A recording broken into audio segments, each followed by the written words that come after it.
Hi, welcome to another episode of Out of It. I'm your host, Wendi Starling Pryor. I've got a third name now. This is going to be super short because it's way past time for me to wake my daughter up from her nap, but I have been putting this off not putting it off, that's not true. Well, yeah, it is true. You know what, whatever, we got to be honest with ourselves. I've been making the podcast a very listedy last priority, and I've been really obsessed with making videos for social media, which is good because I'm using it as an open mic joke writing format. We've talked, I don't know when the last time we talked, 3 weeks ago. I'm a little bit manic, can you tell? So I figured out how to get dopamine, and for me that is exercise and it's joke writing and feedback. So I'm on kind of a hypo manic role, which is great for creativity, not great for getting things done for me. Some people get manic and they clean everything. I wish. I get manic and I go, and I have another idea. What if this was the tag? Or maybe this could be a sketch or a book or what. So it's a lot, and I have pressured speech, as you can tell. I don't notice it because I don't talk to anyone all day. I talk to my daughter, and I go out of my way to speak in a very calm tone of voice. I gotta stop cursing. I curse a lot. That's something I need to work on. I did stand up. So if you're new to the podcast, hi, welcome. If you've just discovered me because of a video about like angry mom stomping, which I have merch for that. I'm gonna wait until I figure out how to do a website. But I actually made a cute hat. I like it. So if you're from TikTok or the new Instagram account, hi, welcome. I'm not just another pissed off, lonely mom in the suburbs, trying desperately to retain some sense of self and autonomy. I used to be a stand-up comedian, and I was never famous, so don't feel bad if you don't know me, but I was a working comedian in New York, and for many years of my life, just about 10 years, late 20s to late 30s, I was either doing stand-up professionally or open micing it, but I always took it very seriously. The second that I found it, I worked 1 or 2 day jobs, and then every night would be at a mic, and I treated an open mic like I was auditioning for the Tonight Show. So for 10 years, pretty much every night of my life, I went to a place and got on stage in front of either a handful of people who were looking at their notebooks, waiting to tell their jokes, 2 or 3 people in a coffee shop who were mad that I was there, or big audiences of people who paid money to be there and listen to me talk. But I used to get on stage and just talk a lot of shit and curse and be loud and say whatever I wanted. And you do podcasts, and I just got very used to, if I thought it, I said it. If you overthink something, especially in comedy or improv, it's not good. You want to just think it, say it, and you get very in tune with yourself and your instincts. And I'm used to just kind of just shooting off my mouth all the time. It's not appropriate now as a mother, and I really like to. I gotta reel in the language. I have a plan. I think I need to write out like an actual list. I thought about this 2 days ago. We were watching Miss Rachel. Well, my daughter was watching Miss Rachel in the car, and the episode was about like feelings and how you deal with feelings, big feelings, and the kid or the puppet or whoever, I don't know, I wasn't watching, I was listening. We listened to Miss Rachel in stereo in the Subaru, and this whole the point of this episode was like, this segment, a puppet got mad because a tower fell, and I guess it hit another puppet, and Miss Rachel was like, hey, let's be smart. Let's look at our list of smart responses. And so there was hi kitty, come here. And so there was a list of, it's dinner time for the animals. Oh, come and be on camera and be on microphone. This is the kitty thing. So the puppets had a go-to written out list of responses, possible responses they could have when they get frustrated or upset. And I was like, I need to do that, but for curse words. I've been trying to freestyle it, and I can't do it. So I've got to come up with the list. I'm leaving tomorrow morning at 6 in the morning. My baby and I are, she's a big kid. My daughter and I are going to Tennessee to go see my sister and her kids. You know, every time I go on vacation or I go somewhere with other people and I bring my daughter, I think I'm going to have so much time to do extra stuff because I'll have help, but you don't really, because you're doing the same stuff you do at home while also making sure that these other people don't like, I don't know, get in the way or have like a knife on a counter. My sister has kids, so that's not usually an issue, but I do want to hang out with my niece and nephew and my family there. Who knows? Who knows what I'll have time to do. I'm learning, but that's something I would like to do in the next, I don't know, month.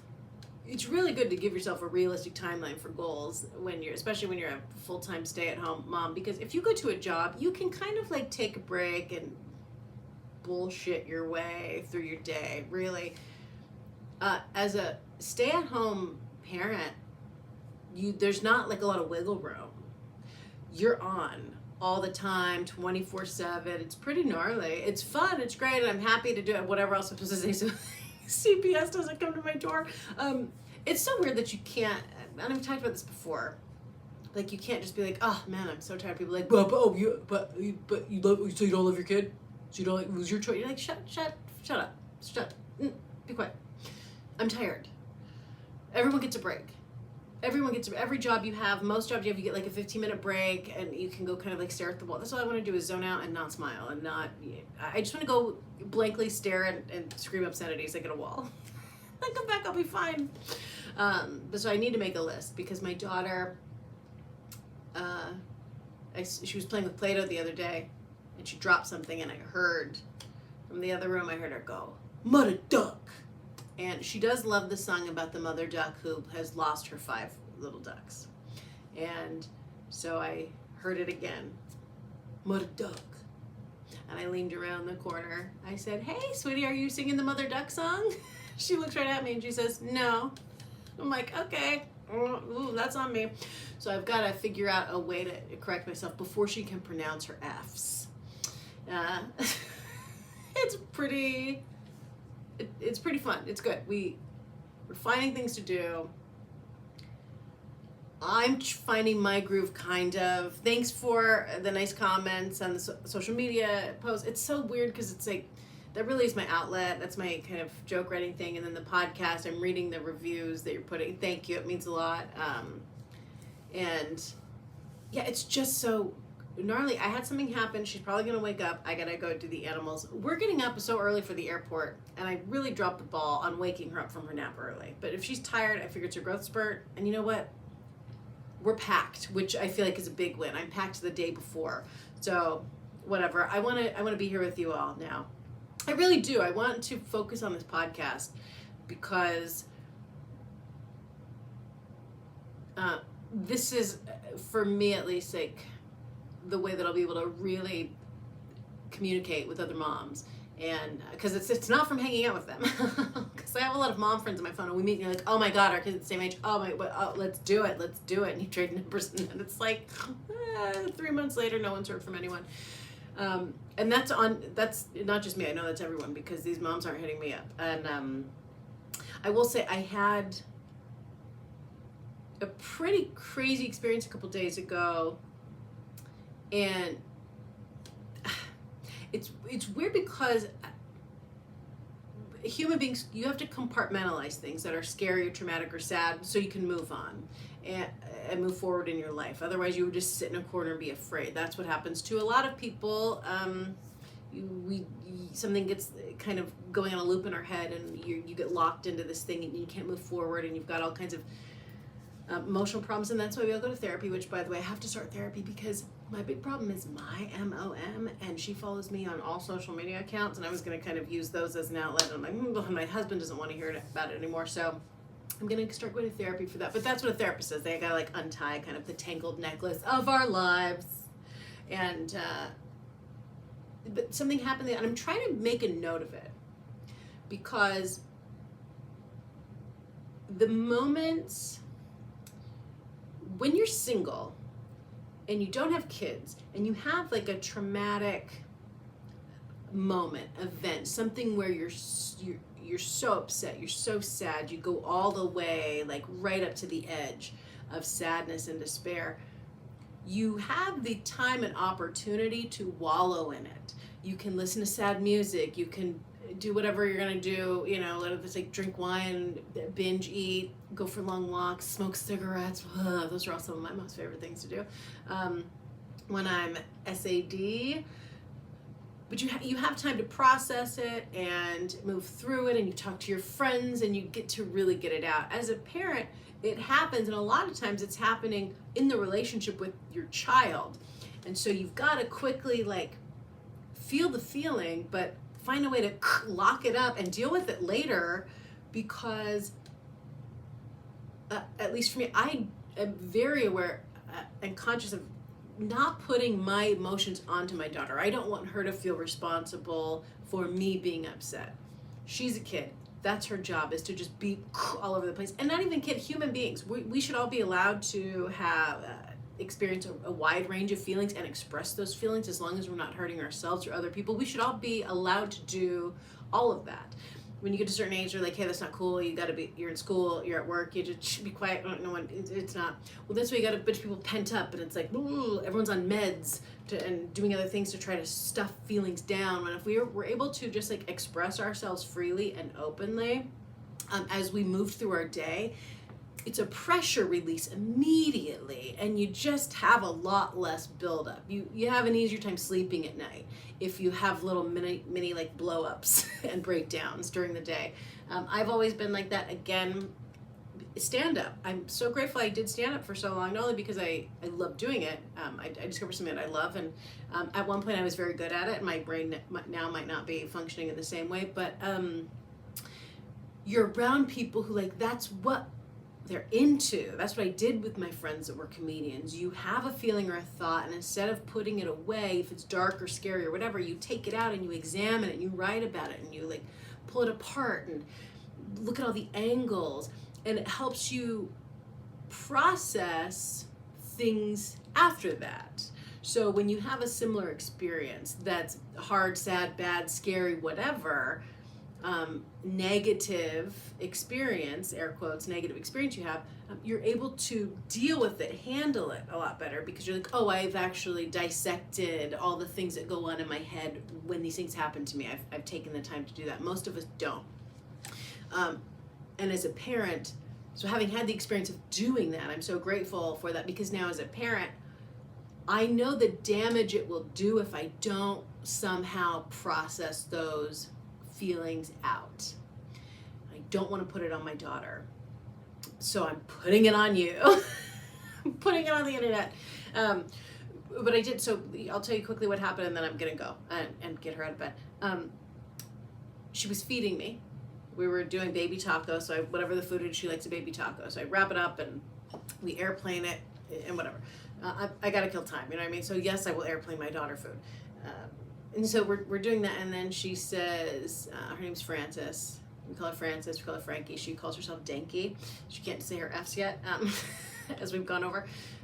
So she says, Dankie, feed mama. So I said, sure, you can feed me. So she takes a bite of food, and her finger, I didn't see was like in my mouth. So she takes the food, and her finger's like this, and it goes in my mouth, and I bet. And it happened once before when she was a baby, so I'm not going like, I'm not like chomping through a carrot when she has food. So she hands it to me, it goes in my mouth, and I start to bite down, and I feel her finger in there, and it scared the shit out of me. And I, again, not hard, like everything is slow and delicate as a parent, because you don't know what's gonna happen. So I do like that, I feel her finger, and I'm like, oh, oopsies. Mama bit your finger, I bit your finger, sorry honey, accident, are you okay? Like that. And I tried to not have a big reaction, because I didn't want her to mirror my big reaction, so I tried to stay calm, but I was totally panicked, but I was like, are you okay? And she looked at me, and she stopped, and she looked at her finger, and she sat there, and then she started just screaming and crying, and she's like, Mama, bite. So she pronounces finger with an N instead of an F. So she's like, Mama bite Ninga, Mama bite Dankie, full crying. And I'm like, and I looked, there was not a mark, there was nothing there. So I'm like, okay, she's fine, but, and I don't want to tell her like, hey, you're fine, it's fine, because she's right to freak out. That's what she was doing, is what I wanted to do. And so I being the parent, had to like take all my feelings and go, okay, well, all right, I just want to make sure you're okay. Okay, well, I understand you're upset. If you want to go can I help you? Do you want a Band-Aid? And no, run away, run away. And so she runs down the hall into her room, and I can hear her and her stuffed animals, and she's just like fully talking shit to me to her stuffed animals. She's like, oh, mama, my Dankie, mama, my Dankie. And justifiably. Now, while it's already now, you can see, you're like, oh, if parents were telling the story, this would be like oh, what a funny story, right? You can see how you're like, oh, already you can kind of make light of the story because it's after the fact and it's fine, and this is something that happens probably all the time. But in the moment, when she was down the hall and I could hear her in her room, and I walked back here to check on her and make sure she's okay, and I got the monitor, so I'm watching her, so she's safe, she's fine, she's there. I was in the kitchen, and I just absolutely broke down. Instead of chasing after her, I made sure she was fine. That's my dog falling on a maraca. I'm in the playroom, can you tell? But I just sat there on the floor crying, and I felt like I was at the very bottom of the pit of despair. Like, I can't remember a time where I felt worse in recent history of my life. Being out of it now, you can look back and say like, okay, these are the lessons we learned, okay, and this is good, and we had good support, and that's all fine. But in the moment, and this is what I want to say, and then I'm going to go. If you're a parent, and even if you're not, this applies to human beings. If things happen that are upsetting, down the road, it's going to be not a big deal. When you're in the moment, it's so hard to see beyond it. And it's so scary because for the first time in a long time, I had a very real like sense of being like, I should not be here. Maybe I should go. I'm unfit. This is not, you know what, maybe my time here as her mom is up and her aunt can move it. Like, it's crazy. It's how, and maybe not everyone, but me, spiral. This happened quite a bit. If I'm being honest, throughout my life, I tend to go spiral hard and fast. I'm used to it, so I can catch myself and like let myself have the feelings and not act on it. There's something different as a parent. It's the first time I felt like I hurt my daughter. And it was awful. Awful. Why am I telling you this story? In the hopes that if you have been in this situation, you can feel a little better and not beat yourself up and know that you're not alone. It's so hard because as a stay-at-home parent, yeah, we have friends, we have the internet, we have whatever, like a lot of this happens when you're just stuck in your house and you're just in there by yourself and spinning your wheels in your head and then trying to come out like, hey, everything's fine, do you want a snack? Okay, are you mad? That's fine, you're allowed to be mad. It's crazy. It's unhealthy, but we're doing it for the good of our kids, and that's noble. We gotta find a way to offset this for ourselves. So that's maybe why I'm telling this story. And if you haven't encountered something like this yet, if and when you do encounter something like this down the road and you feel like, oh my God, this is the worst feeling I've ever had, I'm the worst person, etc., etc. You can fill in your own whatever crazy thoughts go through your head. Just know that other people have been there. And even though it feels so big and so scary and so dark and so helpless, in those few moments, know that it's going to be okay. It's going to be okay, and you're doing great. And your kids will forgive you. She still is kind of bringing it up, but like she's not hurt. But you know, that's like her thing now. now she's really into Band-Aids too. So she wants a Band-Aid for her pretend owies, but now she has a real one. It happened 3 days ago. She's totally fine, but she'll be like, Dankie Band-Aid, Mama bite Dankie. And I'm like, okay, we get it. Mama bite Dankie. All right. Yes, you can have a bite of my ice cream. Mama bite Dankie. All right, thank you so much for listening. I'm gonna go. I got a dog about to pee on the carpet. I hope you are having a great day. I will talk to you very soon. Okay, bye.